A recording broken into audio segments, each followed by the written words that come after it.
Good day everyone. Our topic for today is all about finding the possible values of random variables. But before that, don't forget to like and subscribe to this channel and hit the notification bell for more updates. Also, you can find different subjects in this YouTube channel. Just select the playlist section. And finally, please don't skip the ads for this video. Thanks, and now let's proceed to our main topic for today, which is all about finding the possible values of random variables. So let's start with this example. Tossing three coins. Suppose three coins are tossed. Let y be the random variables representing the number of tails that occur. Find the values of the random variable y and complete the table below. Okay, first, let's identify what we're looking for. We are looking for the values of the random variable y. And this y is represented by the number of tails. How many coins? We're going to toss three coins. So if we were going to toss three coins, okay, so what are the how many outcomes or possible outcomes would be there? So if you still remember your elementary probability, we have a formula for tossing a coin since it has two faces. So we have 2 raised to n. We have the heads and the tail, right? And n represented the number of times it will toss. If we have three coins, so we're going to have 3 at the top. So we have the answer of 2 cubed. What is 2 cubed? Or 2 times 2 times 2. That's equal to 8. So the total outcomes that we will be gonna solve or compute or that we will be having for this example is 8 outcomes. So let's see.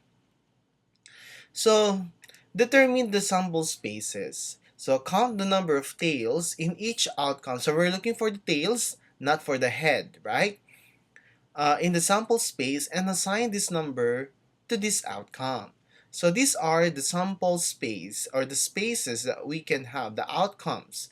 We have 3 coins with different outcome. There is a possibility that all the coins will appear as the tail or all the coins will appear as head, all heads. Okay, so there is a possibility that after all this, there might be a possibility that there is two tails and one head, or tail, head, tail, head, tail, tail, or there is a possibility that there are two heads and one tail, okay, or head, tail, head, or tail, head, head, or possibility that all the coins will appear as heads. So let's write them first, the possible outcomes and the values of the random variable y. We're looking for the tail. If I'm not mistaken, the number of tails is the thing here that we're looking for. So the possible outcomes are here. So we will list them vertically from this sample space. So I just listed them vertically.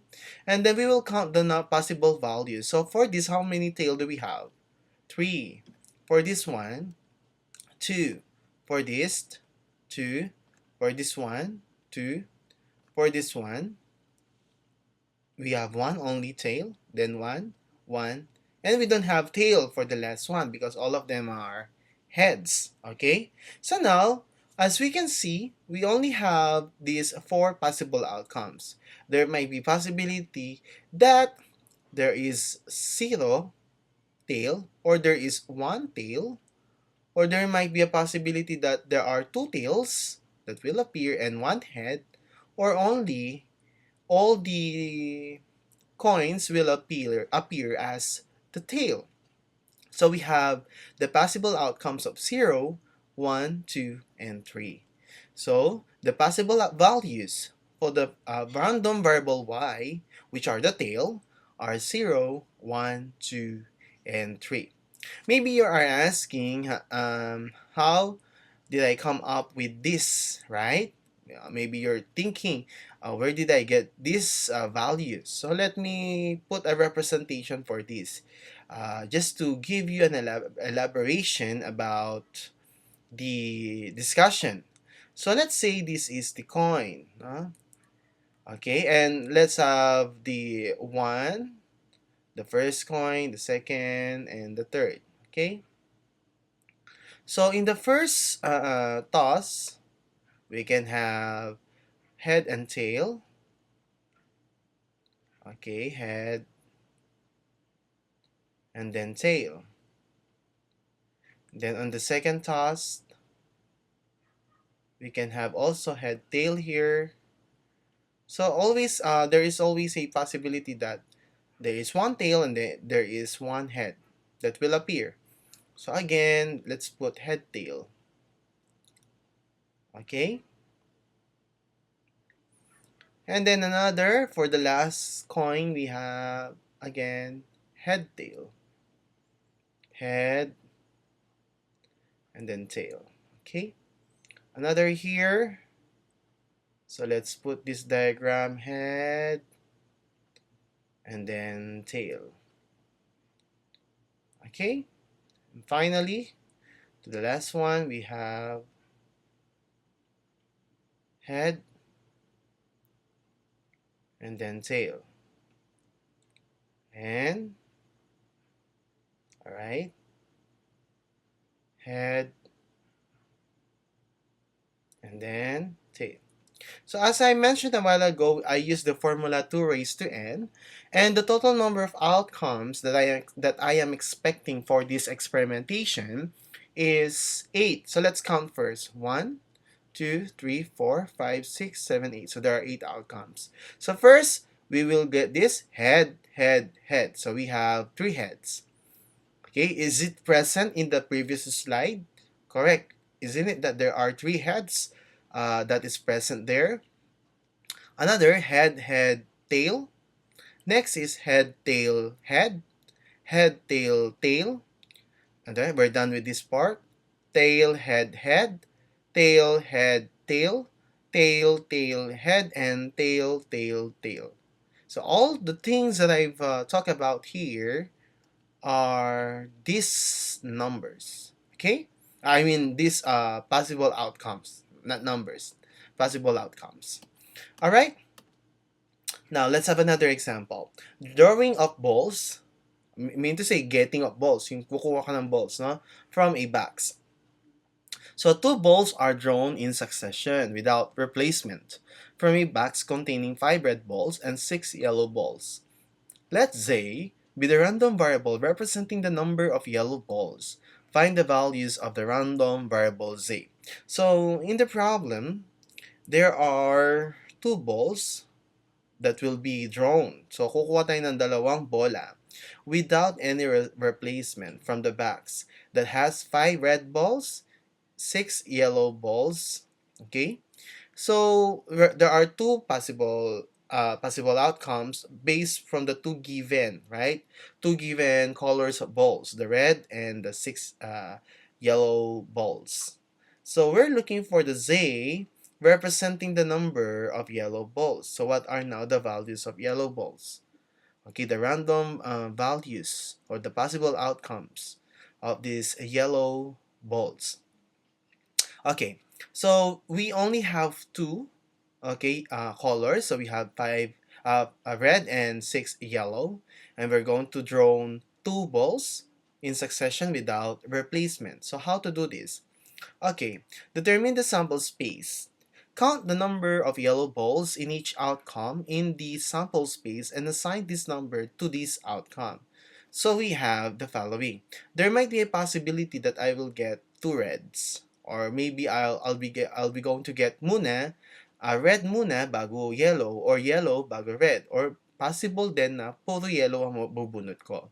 So I will arrange these possible outcomes in vertical form. So we have red, red, red, yellow, yellow, red, and yellow, yellow. For the random values of the random variable, we have 0 because we don't have yellow in the first column. Second is 1, 1, and 2. So how many possible outcomes now do we have? 0, 1, and 2. So therefore, the possible outcomes or values of the random variable z are 0, 1, and 2. Okay, last example, defective cell phones. So suppose three cell phones are tested at random variables. So there are three cell phones. Let x be the random variable representing the number of defective cell phones that occur. So find the values of the random variable x. So in this portion, there are only three cell phones that will be tested. Okay, and these three cell phones might be defective or not defective. Okay, so we will just assume that these three cell phones are defective and not defective. So we will represent defective as D and not defective as ND. Okay, so since there are only three, so I'm thinking about defective and not defective. So we have two representation, 2 raised to n that's equal to 2 raised to n that's equal to 2 raised to 3, and that's equal to 8, right? Same with the coin. So which means that we have 8 possible outcomes. So let's see. So determine the sample space. Count the number of defective. We're talking about the defective cells or cell phones in each outcome in the space or sample space, and assign this number to this outcome. So here are the following. So n are the not defective. So we have, there might be a possibility. We don't know how many cell phones do we have, right? There might be millions of cell phones. But we're talking about here that we will just kukuha lang tayo ng three cell phones, no? Doon sa given na yon, kung ilan man yon, no, na nasa box, kung ilan mang cellphone yon. And there are cell phones na defective at meron din mga cell phones na hindi defective. Hindi sinabi kung ilan yung defective at hindi din sinabi kung ilan yung hindi defective. Okay, there might be a possibility na equal lang sila. So let's suppose equal lang sila. Okay, so we will just get 3 of them. So there is a possibility na yung tatlong yon ay not defective. Maybe dalawa ang defective at defective yung last mo makukuha. Not defective, defective, not defective, and so on. Or until such time na makukuha mo pala is lahat is puro defective. Okay. Pero sa ating problem, we will just count the number of defective cell phones. So we don't care about the not defective cell phones. So the possible outcomes, we will just arrange them in a vertical form. So here are the following. Okay, for the number 1, or column 1, I mean, does it have a defective cell phone? So none. 0 will be for column 1. Then 1, 1, 1, 2, 2, 2, and 3. So there are 3 defective cell phones in the last column. So in short, we have 0, 1, 2, and 3. So these are now the possible values of the random variable x as shown in the table. So we have 0, 1, 2, and 3. So that's all about our lesson for today, finding the possible values of random variables. With that, thank you very much for your listening.